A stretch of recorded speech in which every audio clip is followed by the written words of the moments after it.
저와 함께 보실 내용은 제3과입니다. 33페이지에 나와 있는 환란 시대의 의와 형제 사랑이라는 주제로 함께 공부하도록 할 것입니다.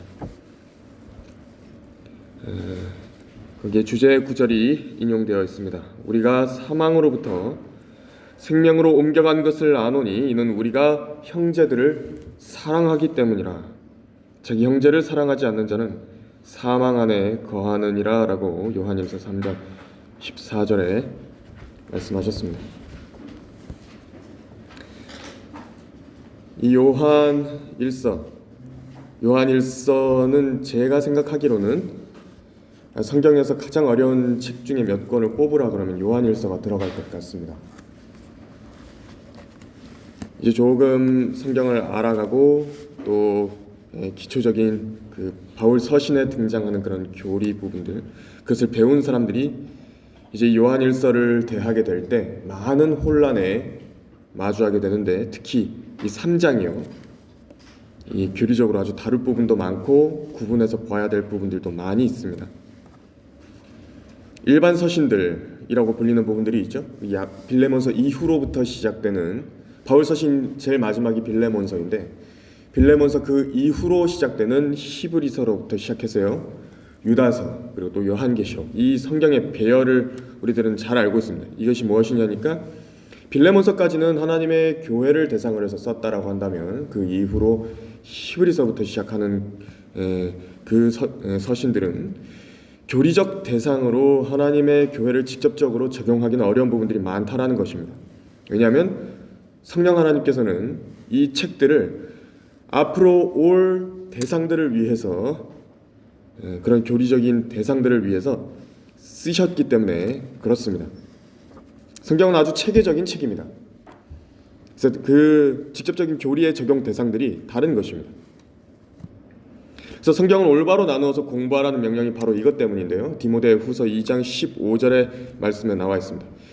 하나님께서 정해놓으신 경륜이 있고요, 시대가 있고 언약들이 있고 신비들이 있는데 아주 많은 내용들이 있습니다. 이것을 다 교회에다가 다 적용을 하려고 하기 시작한다고 한다면 억지로 해석할 수밖에 없게 되는 것입니다. 억지로 풀 수밖에 없게 됩니다. 특히 이 요한일서 3장의 내용이 더더욱 그 교리적인 경계가 나누기 어려운 부분인데, 그것을 모호하게 살펴볼 수밖에 없고요, 또 교훈적인 부분밖에는 취할 수가 없게 되는 것입니다. 특히 우리가 관심을 가지는 부분 중에 큰 게 무엇이 있습니까? 구원이죠. 또 구원의 영원한 보장이죠. 그 부분에 대해서 히브리서나 야고보서처럼 구원을 잃어버릴 수도 있다는 말이 아닌가 하는 굉장한 혼란을 이야기하는 구절들이 이제 3장에 있게 됩니다. 이 바울 서신과는 많이 다릅니다.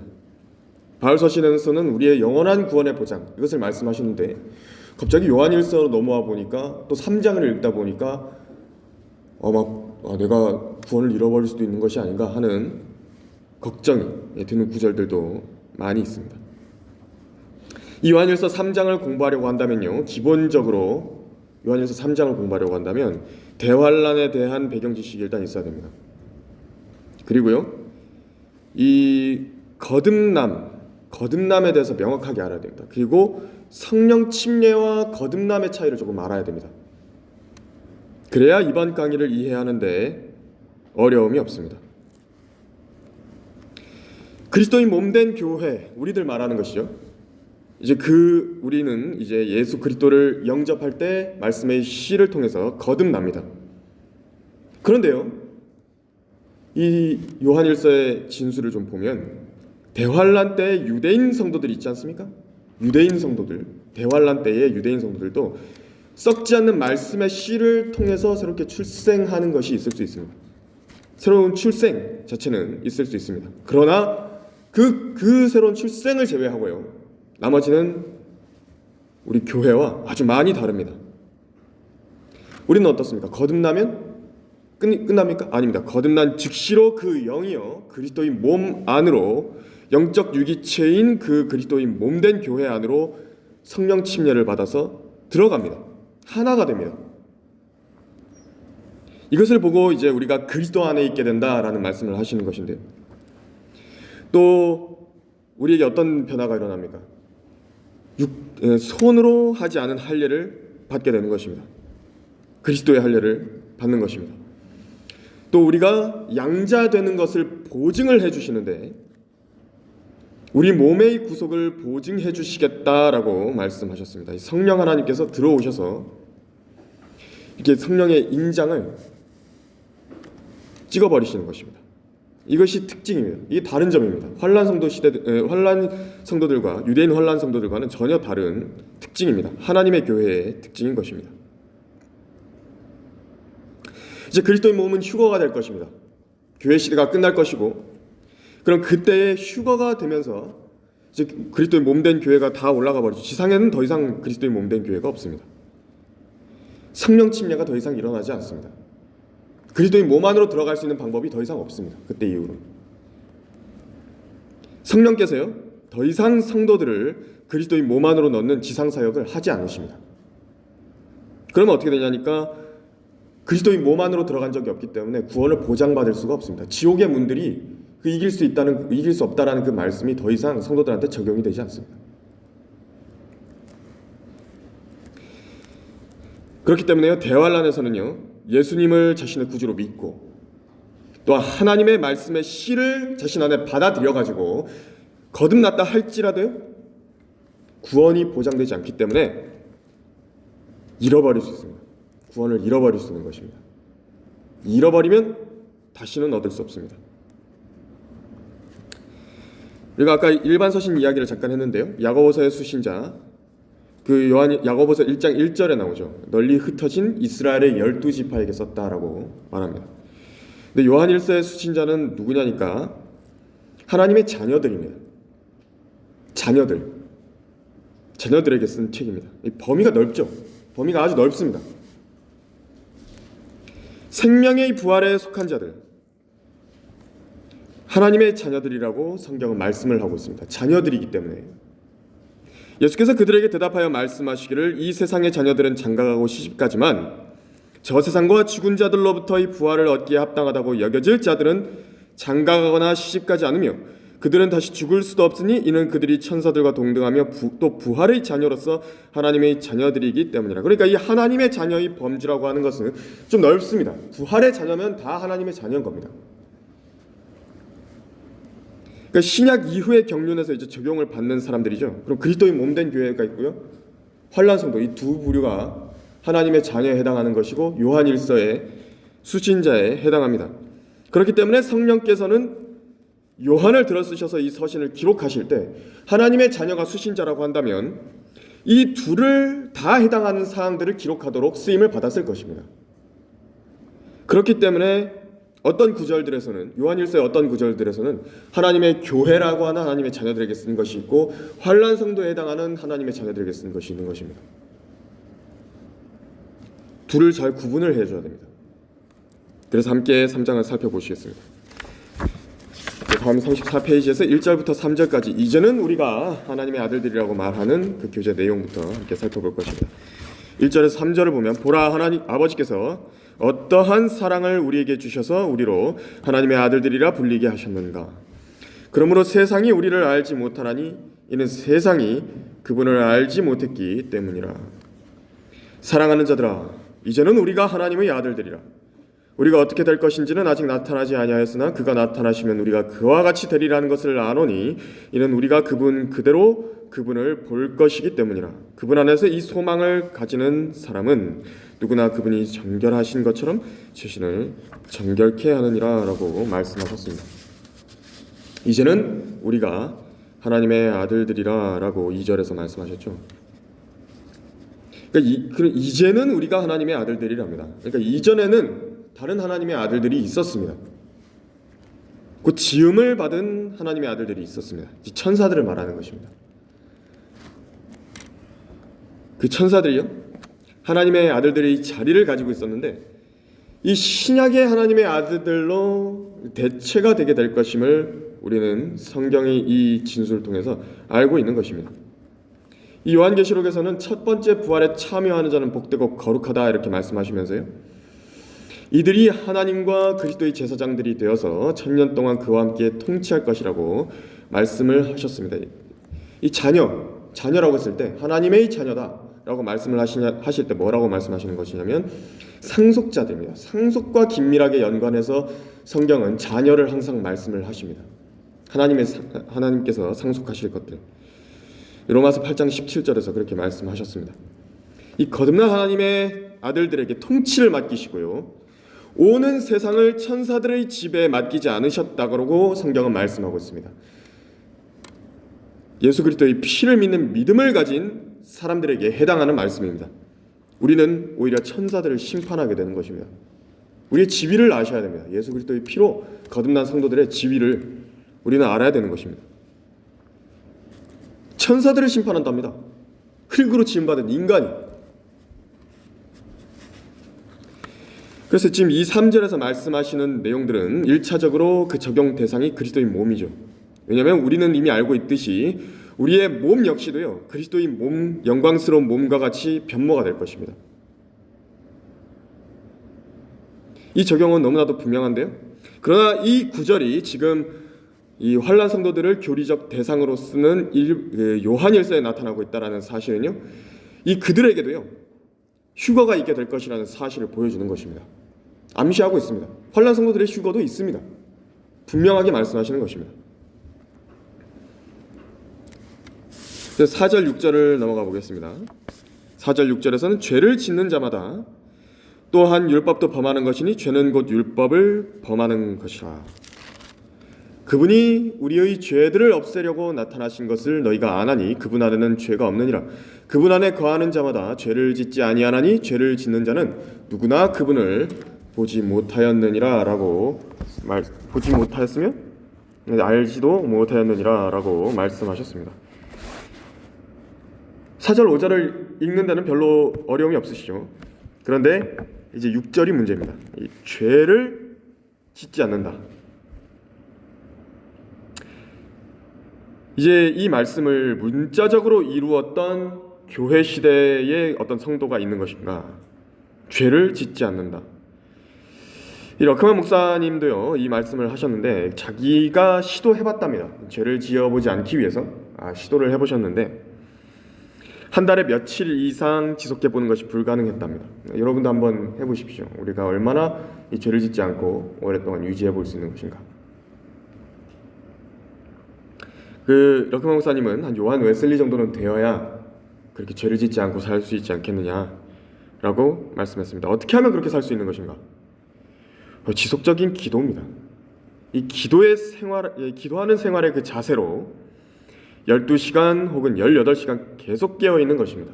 하루 동안 생활하는 그 시간 동안에 계속해서 말씀과 기도에 깨어있다라고 한다면 그 사람은 죄를 짓지 않게 되는 것입니다. 근데 아무나 할 수 있는 게 아닙니다. 이것이. 그렇다면 현실적으로요, 우리가 죄를 짓는데 그렇다면 우리가 그분을 알지 못한다라는 말인가? 성경이 말씀하셨습니다. 성경은 예수 그리스도를 아는 것이 영생이다라고 요한복음 17장에서 말씀하셨는데, 그러면 우리가 죄를 지었기 때문에 그분을 알지도 못하고 보지도 못하는 그런 사람들인 것인가? 이 죄를 짓고 안 짓고에 따라서 우리의 영생이 결정된다는 것인가? 지금 이 말씀은요, 명백히 그리스도의 몸 안으로 침례를 받지 않은 어떤 대상을 말씀으로 하신 것입니다. 특히 여기서 지금 죄를 지었다 그랬죠. 죄를 짓는 자마다, 죄를 짓는 자는 누구나 그분을 보지 못하였으며, 이 죄, 요한일서, 이 죄는요 특별한 죄입니다. 요한일서 5장 16절 17절에서 언급하셨던 사망에 이르는 죄를 말하는 것입니다. 특별한 죄입니다. 어떤 특별한 죄가 있습니다. 대환란 때에 지으면요, 이 사망이 확정되고 더 이상 돌이킬 수 없는 죄가 있습니다. 그 관점으로 이제 3장의 이 죄가 설명이 계속되고 있습니다. 이 7절 이후의 모든 죄라는 단어의 해석, 이것이 이 부분으로 봐야 됩니다. 쉽게 말해서요, 이 사망에 이르는 죄라고 하는 것은요, 먼저 일단 5장 나중에 배우실 것이지만 먼저 말씀을 드리면 대환란의 후 3년 반 기간 동안 있게 될 그 짐승의 형상에 경배하고 그의 표를 받는 죄를 말하는 것입니다. 그래서 지금 여러분들 이 우상 숭배를 말하는 것이고 자기 몸에 그 표를 찍는 일을 말하는 것인데, 이게 요한일서 5장 21절에 나오는 말씀입니다. 그 끝장 끝절인데, 어린 자녀들아 너희 자신을 우상들로부터 지키라 아멘이라는 말로 요한일서는 끝이 납니다. 이 죄를 말하는 것입니다. 이 특정한 죄. 이것은 직접적으로요, 계명을 어기는 것입니다. 직접적으로 십계명에 언급된 첫 번째, 둘째 계명을 어기는 것을 경고하는 것입니다. 그래서 지금 우리가 읽었던 4절, 5절에서 4절에서 뭐라 말씀하셨습니까? 또한 율법도 범하는 것입니다. 율법이 지금 언급되면서 같이 나오는 것입니다. 그 맥락에서.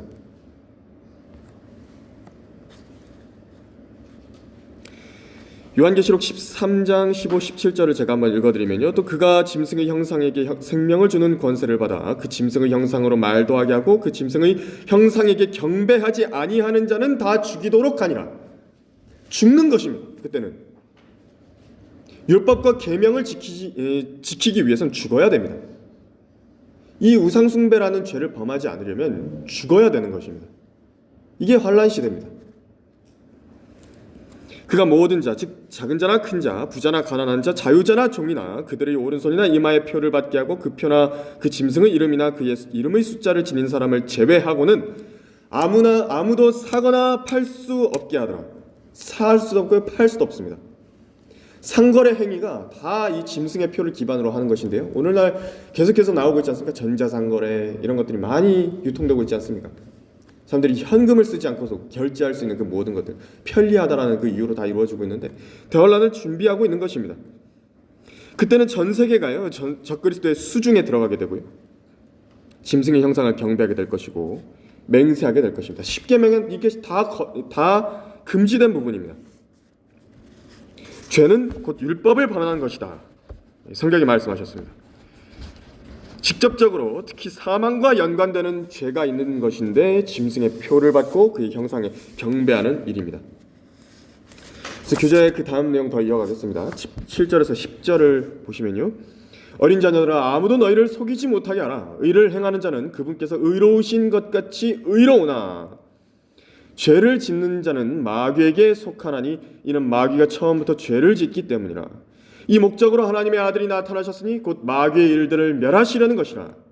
하나님께로부터 태어난 사람은 누구나 죄를 짓지 아니하나니 이는 하나님의 씨가 그 사람 안에 거하며 또 죄를 지을 수 없는 것은 그가 하나님께로부터 태어났기 때문이라. 여기에서 하나님의 자녀와 마귀의 자녀가 드러나느니라. 의를 행하지 아니하는 자나 자기 형제를 사랑하지 아니하는 자는 누구나 하나님께 속하지 아니하니라. 요한일서 3장을 교리적으로 다룰 부분이 많다는 부분이 바로 또 이 7절에서부터 10절까지 말씀입니다. 그 7절을 보시면요, 여기서 의를 행하는 자가 그분께서 의로우신 것 같이 의롭다라고 말했습니다. 이게 바울 서신의 말과는 전혀 다릅니다. 믿음으로 의롭게 된다라고 단정한다라고 바울은 말했습니다. 단정한답니다. 믿음으로 의롭게 된다고 단정한답니다. 의를 행하는 게 아니라 믿음으로 의롭게 되는 것을 단정한다 그랬는데, 여기서 보니까 의를 행하는 자가 그분께서 의로우신 것 같이 의롭다라고 말하고 있는 완전히 다른 말입니다. 어떻게 이것이 공존할 수 있겠습니까?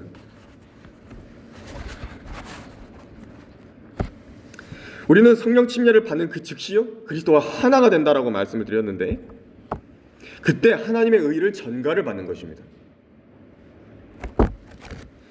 그러나요?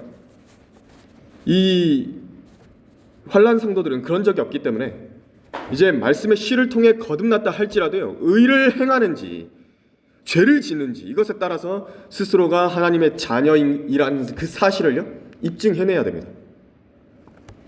요한계시록 7장 14절에서 이들은 대환란에서 나온 사람들이며 자기들의 옷을 씻어 어린 양의 피로 희게 하였느니라, 이렇게 말씀하셨습니다. 자기들의 옷을 씻어야 됩니다. 노력으로요, 행위로요. 또 8절을 보시면 마귀에게, 또 8절에서 설명할 부분이 마귀가 처음부터 죄를 짓는다라고 말씀하셨습니다. 이 처음은요, 이 루시퍼의 타락의 시점을 말하는 게 아닙니다. 이 처음이라고 말씀하신 구절은, 이 참조 구절은요, 요한복음 8장 44절을 말씀하시는 것입니다. 요한복음 8장 44절에서 너희는 너희 아비 마귀에게서 나와서 너희 아비의 정욕을 행하고자 하는도다. 그는 처음부터 살인자였으며, 그 말씀이랑 짝입니다. 진리 가운데 거하지 아니하였으니 이는 자기 안에 진리가 없음이라. 그가 거짓말을 할 때는 자신에게서 우러나와 한 것이니 이는 그가 거짓말쟁이여 또 거짓말의 아비이기 때문이라. 처음부터 죄를 짓기 때문이라. 그 나중에 밑에 보면은 이제 살인이라는 죄가 나오는데요. 지금 그것과 연관해서 이 문맥상 이 처음을 적용하는 것은 요한복음 8장 44절을 봐야 됩니다. 그렇기 때문에 지금 이 8절에서 처음부터 죄를 짓기 때문이라 라고 말씀하신 이 처음은요, 지금 창세기 4장을 성령께서는 말씀하고 계신 것입니다. 창세기 4장을 말씀하십니다. 이것을 지금 요한일서에서 마귀의 일들과 관련한 살인과 관련하고 있습니다. 아까 짐승의 표를 경배하지 않으면 죽인다 그러지 않았습니까? 이 살인은 이제 조금 이따가 설명할 것이지만 요한일서 3장 12절과 14, 15절과도 짝이 돼서 문맥적으로 연결돼서 나오는 것입니다. 조금 이따가 이 부분을 설명하겠습니다. 그래서 하나님의 아들이 나타나셨다라고 말씀하시면서 8절에서 마귀의 일들을 멸하시기 위해 오신 것인데 십자가에서 예수 그리스도께서 죽으심으로 마귀를 멸망시킬 것을 선고를 내리셨습니다. 이제 재림 때에 그 집행이 이루어질 것입니다. 그래서 9절을 이어서 보면요, 하나님께로부터 태어난 사람은 누구나 죄를 짓지 아니하나니라고 했습니다. 어려운 말씀이죠. 하나님께로부터 태어난 사람이 도대체 누구냐? 우리 말하는 거 아니냐?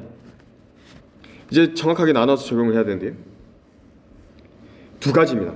두 가지 적용이 있습니다. 첫째로는 하나님께로부터 태어난 사람이 누구냐? 바로 예수 그리스도를 말씀하시는 것입니다. 첫 번째는. 두 번째로는 바로 썩지 않는 하나님의 말씀의 씨, 곧 성경 말씀 그 자체로 거듭난 우리의 영을 말하는 것입니다. 속사람을 말하는 것입니다. 이 둘이요, 예수 그리스도와 그 거듭난 영은 똑같습니다. 똑같은 성품을 가지고 있습니다. 하나님께서는 이 둘을 똑같은 사람으로 보시는 것입니다. 우리 안에 예수 그리스도가 거하고 있다라고 말씀하신 이유가 바로 우리 안에 새로 태어난 그 속사람이요, 예수 그리스도와 하나가 되면서 그분과 똑같은 사람으로 보고 계신 것입니다. 이 속사람이 우리 눈에 보이지 않지 않습니까? 우린 느껴지지 않습니다. 그런데 우리는 이걸 믿어야 됩니다. 성경이 말씀하고 있기 때문입니다. 성령으로 태어난 속사람이 있다, 우리 안에. 우리가 거듭나는 그 즉시로 무언가 우리 안에서 태어났다, 이걸 믿어야 됩니다. 믿음의 영역입니다. 하나님의 관점에서는 바로 거듭난 사람으로 그 사람을 보시는 것입니다. 이 속사람 안에는요, 하나님의 성품이 있습니다. 죄가 역사할 수 없습니다. 이 속사람을 따라 살면 죄를 짓지 않습니다. 왜냐하면 이 속사람은 결코 죄를 짓지 않기 때문에 그렇습니다. 죄는 그럼 어디서 역사하는 것이냐? 우리의 육신 안에서 역사하는 것입니다. 옛사람입니다. 성경은 이 옛사람과 새사람, 겉사람과 속사람을 대조를 하시는 것입니다. 지금 우리는 이중인격입니다. 우리의 육신 안에는 선한 것이 거하지 않습니다. 그러나 우리 안에는 성령으로 태어난 속사람이 거하고 있는 것입니다. 그래서 이 둘 중에서 누구에게 복종하느냐, 우리의 의지를 누구에게 복종시킬 것이냐, 그것에 따라서 성도의 거룩함이 결정이 되는 것입니다. 그래서 이 둘 사이에 끼어 있는 것입니다. 바울도 이 부분을 명확하게 말해주고 있습니다. 로마서 7장에서 그렇게 말했던 것입니다. 그래서 지금 9절에서 계속해서 말씀하시면서요,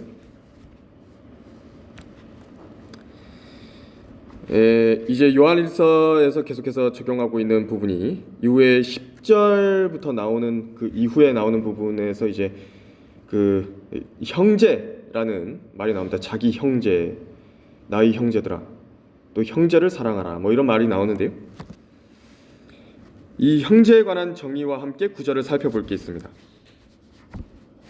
이 형제라는 말이요, 지금 이 교리적으로 그리스도의 몸된 교회의 그 형제들을 말하는 것은 아닙니다. 왜냐하면 이제 14절처럼요, 형제 사랑이 없다라는 이유로 둘째 사망에 참여하게 되는 것은 아니기 때문에 그렇습니다. 그리스도의 몸된 교회가요. 지금 요한이 말하는 형제는 뭐냐니까 바로 예수 그리스도의 그 육신의 형제들을 말하는 것입니다. 유대인 성도들, 그들을 말하는 것입니다.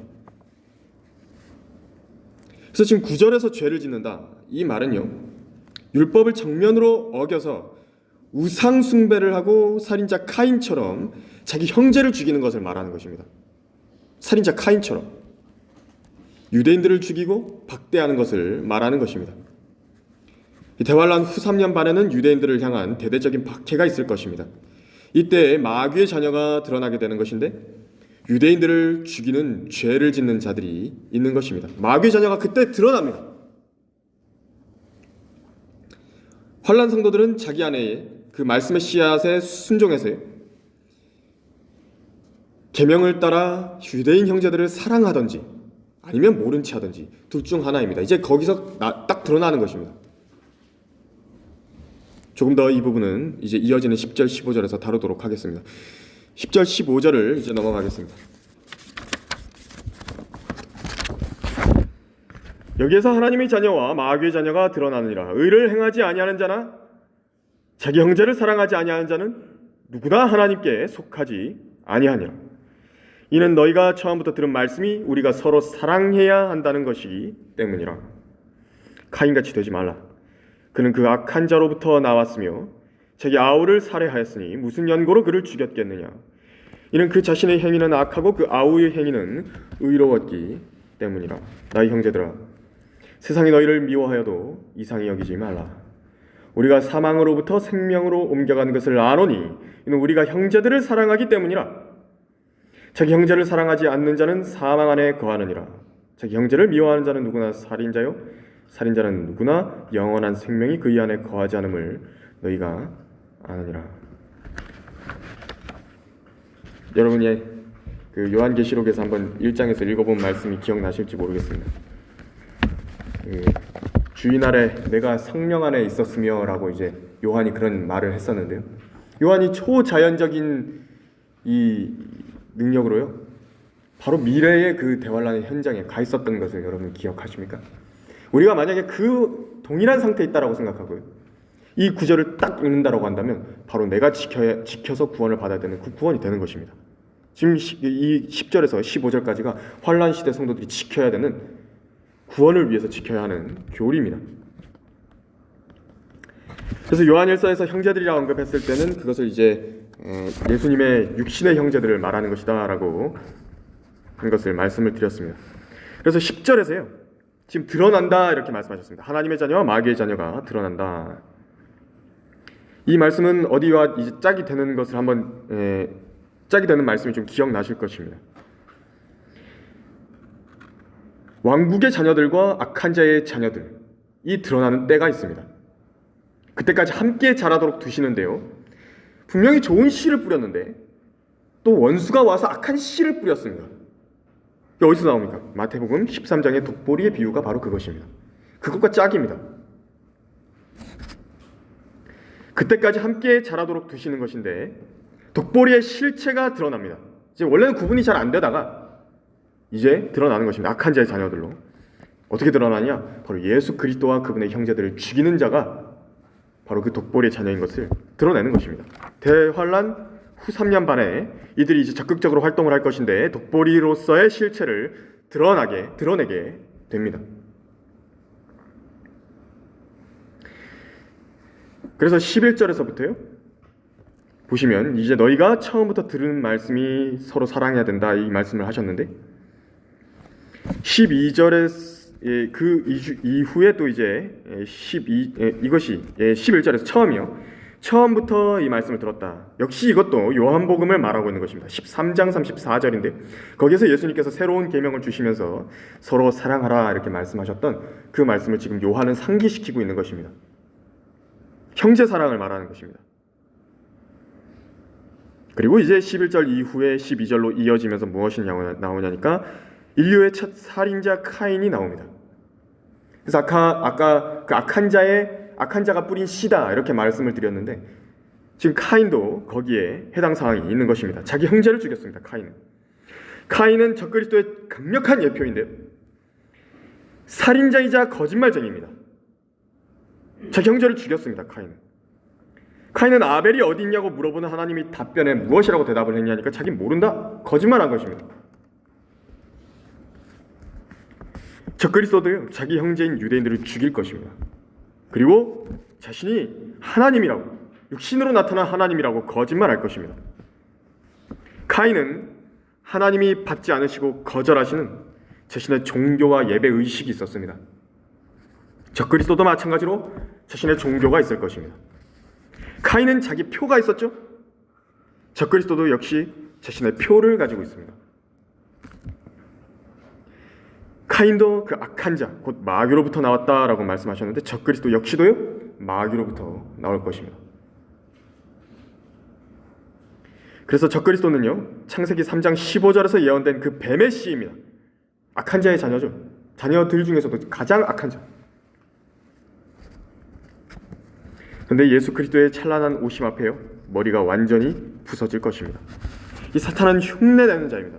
하나님을 흉내내는 것이고, 그래서 성육신을 가리켜서 성경에서는 경건의 신비라 이름하셨는데, 디모데전서 3장 16절에서 사탄의 어떠한 개입을 통해서 마귀가 육화해서 이 땅에 등장하게 됩니다. 그것에 대해서 불법의 신비다 이렇게 말씀하신 것입니다. 그래서 이 불법의 신비가 계속해서 활동해 왔는데, 이제 대환란 때에 그 활동이 아주 정점에 이를 것입니다. 실제 사탄이 육화하는 것입니다.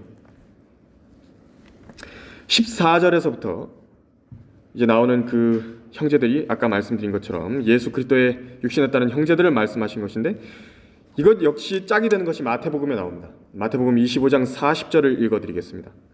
이제 예수님께서 재림하신 다음에 이런 일이 있을 것입니다.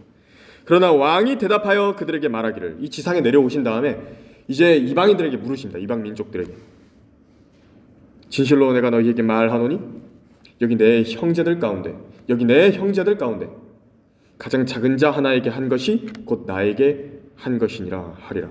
마태복음 25장 40절에서 그 환난 선도들은요, 예수 그리스도를 믿는 그 형제들을 모른 척해서는 절대 안 됩니다. 그런 자들은 14절에 말씀한 것처럼 사망 안에 거하게 됩니다. 주님이 재림하실 때 절대 피할 수 없습니다. 그리고 15절에서부터 영원한 생명이 거하지 않는다라고 말한 것입니다. 살인자는 누구나 영원한 생명이 거하지 않는다는 말씀을 하셨습니다. 지옥에 간다는 말입니다. 그럼 이제 어떻게 해야 되는 것인가? 16절, 17절이 나오는데요. 이제 37페이지, 교재 37페이지 마지막 교재 내용 보시면은 37페이지 마지막 환난 성도들의 사랑 방법이 나오는 것입니다. 16절에서 17절. 이로써 우리가 하나님의 사랑을 아노니 이는 그분이 우리를 위하여 자신의 생명을 내어놓으셨습니다. 따라서 우리도 형제들을 위하여 우리의 생명을 내어놓는 것이 마땅하로다. 누가 세상의 재물을 가졌는데 자기 형제의 궁핍한 것을 알면서도 그를 동정하는 마음을 닫으면 어찌 하나님의 사랑이 그 안에 거하겠느냐라고 말씀하고 있습니다. 대환란 후 3년 기간 동안에는요, 형제 사랑을 하려면 자기 목숨을 걸어놔야 됩니다. 예수 그리스도를 믿고 적그리스도의 형상에 경배하지 않고 그의 표를 거절하고 있는 바로 그 히브리 그리스도인들, 그들이 있을 것입니다. 이들은 분명히요 14만 4천 명일 것이고요, 또 하나님의 계명들을 지키고 예수 그리스도의 증거를 가진 사람들입니다. 그 남은 자들을 말하고 있는 것입니다. 이렇게 짐승의 표를 받지 않고 적그리스도와 전쟁을 하고 있는 유대인들은 먹을 것이 없습니다. 이들을 동정하는 마음을 닫으면요, 그 사랑이 행위로 입증이 되지 않습니다. 이들을 동정해야 됩니다. 그런데 마음으로만 동정하면 안 되고 실제적으로 뭘 해줘야 됩니다. 이제 환난 성도들은요, 마음에 갈등이 생깁니다. 거듭났다고 하더라도 옛 성품을 따라서 그 사망에 이르는 죄를 지을 수 있는 것인데, 바로 이 유대인 형제들을 돕지 않으면 사망에 이르게 되는 것입니다. 그러나 도우면 이제 자기 육신의 생명이 끝나버릴 것을 각오하고 그렇게 도와주어야 합니다. 그래서 이제 그 다음 내용 넘어가 보겠습니다. 18절에서 24절까지 읽어보면요, 나의 어린 자녀들아, 우리가 말이나 혀로 사랑하지 말고 행동과 진리로 하자. 이로써 우리가 진리에 속한 줄 알고 또 그분 앞에서 우리의 마음을 확고히 하리라. 이는 만일 우리 마음이 우리를 정죄한다면 하나님은 우리 마음보다 더 크시고 모든 것을 아시기 때문이라. 사랑하는 자들아, 만일 우리 마음이 우리를 정죄하지 아니하면 우리가 하나님 앞에서 담대함을 얻고 무엇이든지 구하는 것을 그에게서 받나니 이는 우리가 그의 계명들을 지키고 그의 목전에 기쁨이 되는 일들을 행함이라. 그의 계명은 이것이니 우리가 그의 아들 예수 그리스도의 이름을 믿고 그가 우리에게 주신 계명대로 서로 사랑하라는 것이다.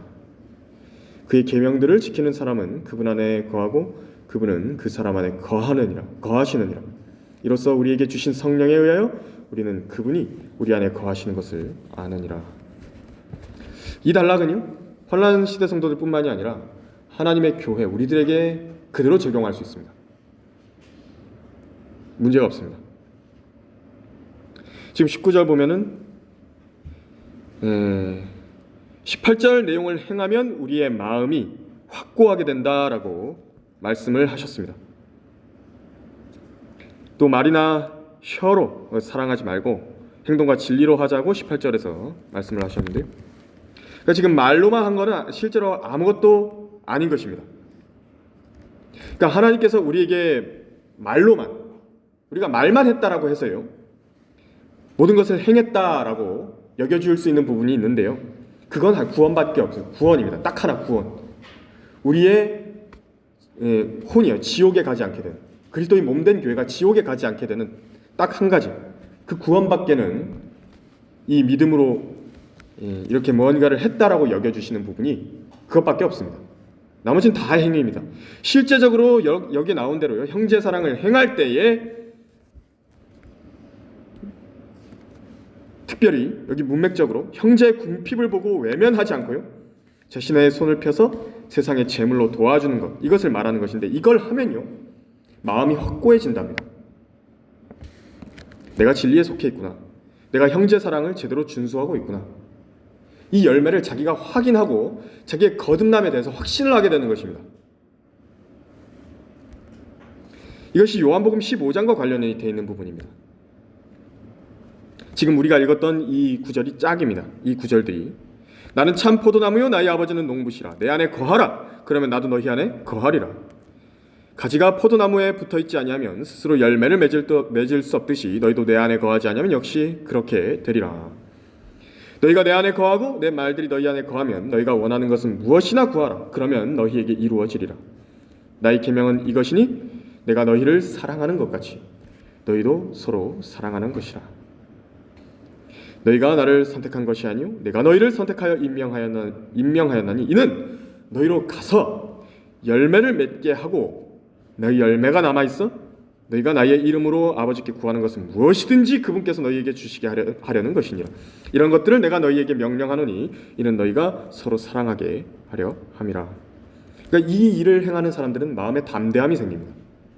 제 형제를 사랑하는 사람은 마음에 담대함이 생기는 것입니다. 그 자신감이요, 바로 내가 하나님의 목전에 기쁨이 되는 일들을 행하고 있다, 바로 이 자신감이 22절처럼 구하는 것을 받게 하는 것입니다. 한번 여러분들 시험해 보십시오. 한번 해보십시오. 순수한 마음으로, 올바른 마음으로 형제들을 사랑하여서요, 그것을 마음으로만 가지고 있는 것이 아닌 행동으로 옮겨보십시오. 궁핍한 형제 자매들 찾아 나서십시오. 그들에게 어떤 필요가 있는가 찾아보십시오. 또 자기 여력이 되는 한 어떤 형태로든지요, 물질과 시간, 그것을 들여서요, 한번 또 직간접적으로 그것이 예수 그리스도와 그 복음에 관련한 일들에 도움이 되는 것이라고 한다면 행해 보십시오. 성도들의 유익을 추구해 보십시오. 그들을 사랑해 보십시오. 그러면 이 말씀대로 되는 것입니다. 여러분의 구원을 첫 번째로 확신하게 되고요, 내가 구원받은 사람이 많구나 확신하게 됩니다. 두 번째로 여러분의 구하는 것들도 그대로 성경대로 주님께로부터 받게 되는 것입니다. 이 구원의 영원한 보장은요, 성경에 써있는 이 지식만을 들었다, 좋은 강의를 들었다라고 해서 자연스럽게 생겨나지 않습니다. 성령께서 내 안에 거하시는가 안 거하시는가, 이 부분은요, 아무리 훌륭한 설교와 강의 자체를 들었다라고 해서요 생겨나지가 않습니다. 정확한 설교를 듣고 강의를 듣는 건 매우 중요하지만 지금 읽은 그 24절의 그 후반부를 보면요, 이로써 우리에게 주신 성령에 의하여 우리는 그분이 우리 안에 거하시는 것을 안다 그랬는데 계명을 지키는 것을 말하는 것입니다. 계명을 지켜야 된다 그랬습니다. 성령께서 그 사람 안에 예수님께서 내 안에 거하신다 라는 확신을 주시기 위해서는 계명을 지켜야 됩니다. 어떤 하나님의 교회에 속해 있는 사람이라 할지라도 자기가 계속해서 죄를 짓고 살고 미움과 다툼과 시기와 증오 가운데 산다. 계속해서 반복되는 죄, 중독되는 죄, 쉽게 에워싸는 죄에 넘어지고 있다. 그런데 자기가 받은 구원을 의심하지 않는다. 그런 사람은 아무도 없습니다. 반드시 의심하게 되는 것입니다. 그 사람의 신앙의 어떤 연수라든지요, 성경 지식과는 무관하게 그런 것입니다. 성령 침례를 받아가지고 구원이 안전하게 보장되기 때문에 계명들을 지키는 것에 대해서 조금 마음이 편하십니까? 그런데요, 요한일서에 교리적으로 이 직접적인 해당 사항이 없다라고 해서 마음이 편해지시는 것입니까? 그러면 안 됩니다. 오히려요, 양자되는 영을 받았고 또 하나님의 아들의 형상을 완벽하게 입게 될 사람으로서요, 책임감 있게 살아야 됩니다. 이게 의무적으로요, 두려움 가운데 계명을 지켜야 되는 그런 다른 경륜의 사람들보다도요, 오히려 더 의롭게 살아야 되는 것이 그리스도인들입니다. 이 점을 기억하시길 바랍니다. 여기까지 하겠습니다.